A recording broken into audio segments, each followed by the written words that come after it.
wabarakatuh. Kami dari kelompok 7 ingin membahas tentang integrasi ilmu dalam hidup bermasyarakat dan kebudayaan yang beranggotakan Ajara Hilda, Nur Hasanah Haryanto, saya sendiri, dan Syarifah Rahmatul Madinah. Selanjutnya, pokok bahasan. Pokok pembahasan yang kita bahas di sini ada 3 pokok pembahasan, yaitu konsep hidup bermasyarakat dan berbudaya. Selanjutnya, teori perubahan sosial, strategi kebudayaan, dan transaksional dalam bermasyarakatan. Yang ketiga adalah penerimaan terhadap kasus Piagam Madinah dan masyarakat Islam yang sebenar-benarnya. Selanjutnya, konsep hidup bermasyarakatan dan berbudaya. Secara umum, kebudayaan itu merupakan unsur terpenting dalam proses pembangunan atau keberlanjutan suatu bangsa. Pembangunan membawa perubahan dalam diri manusia, masyarakat, dan lingkungan hidupnya. Manusia menghimpun diri secara satu kesatuan sosial budaya menjadi masyarakat. Manusia melahirkan, menciptakan, dan menumbuhkan dan mengembangkan kebudayaan.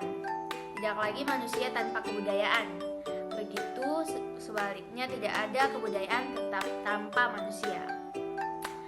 Di antara makhluk sosial yang maha kuasa, hanya masyarakat manusia yang meniru-niru sang pencipta merekayasa kebudayaan.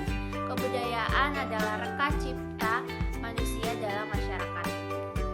Secara sederhana, hubungan manusia dan kebudayaan adalah sebagai perilaku kebudayaan, dan kebudayaan merupakan objek yang dilaksanakan manusia.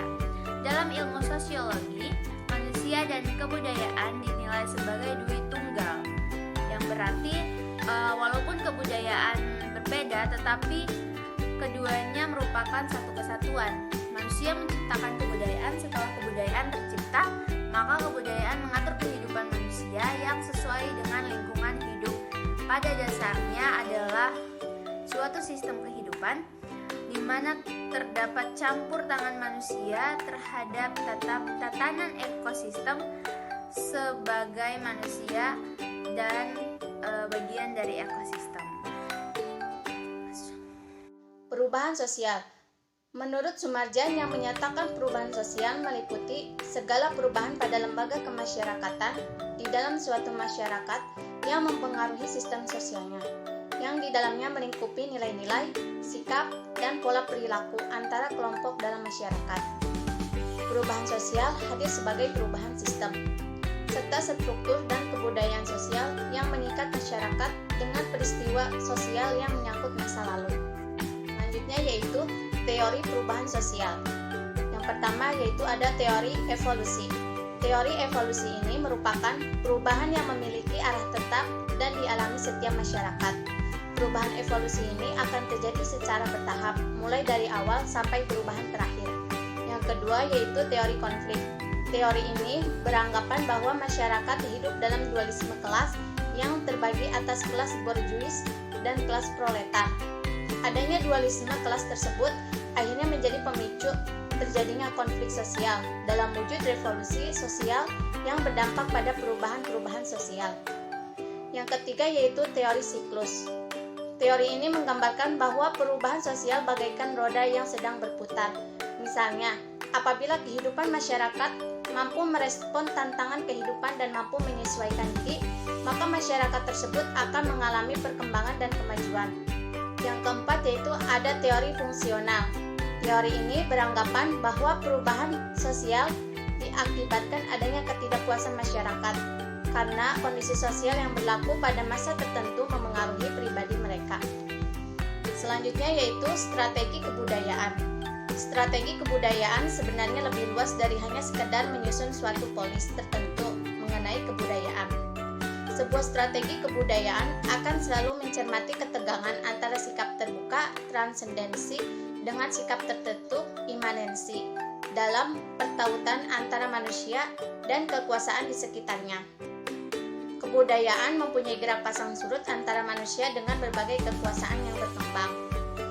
Ketegangan antara imanensi dan transendensi disertai dengan kebijaksanaan atau strategi yang mengatur ketegangan itu agar menjadi suatu yang lebih baik bagi kehidupan manusia. Dengan kata lain, budaya adalah strategi untuk bertahan hidup dan menang. Inti dari budaya bukanlah budaya itu sendiri, melainkan strategi kebudayaan. Selanjutnya ada transaksional dalam masyarakat.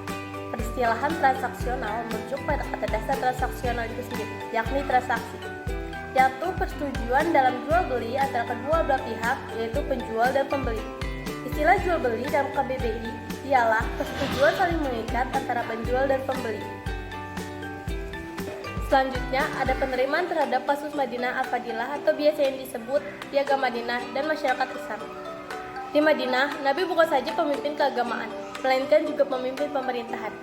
Masyarakat Madinah yang multi etnis dengan keyakinan agama yang beragam. Dengan pluralitas, komposisi masyarakat ternyata tidak luput dari pengamatan Nabi. Di salah satu sisi, pluralitas masyarakat dapat menimbulkan konflik yang pada gilirannya akan mengancam integritas kesatuan dan kesatuan. Sadar akan hal ini, Rasulullah segera mengambil inisiatif menetapkan piagam politik atau biasa disebut Piagam Madinah, yakni perjanjian dengan komunitas Yahudi yang katakanlah dapat disebut sebagai kontak sosial untuk membina kesatuan hidup berbagai golongan warga Madinah. Piagam Madinah sendiri bertujuan untuk mengatur dalam kehidupan masyarakat yang berkaitan dengan keharusan, etika hubungan, dan pembatasan hak dan kewajiban bagi setiap individu ataupun kelompok di Madinah. Adanya Piagam Madinah ini mampu mempersatukan seluruh penduduk dalam naungan Islam. Sekian pemaparan dari kelompok kami. Terima kasih atas perhatiannya. Selebihnya mohon maaf. Wassalamualaikum warahmatullahi wabarakatuh.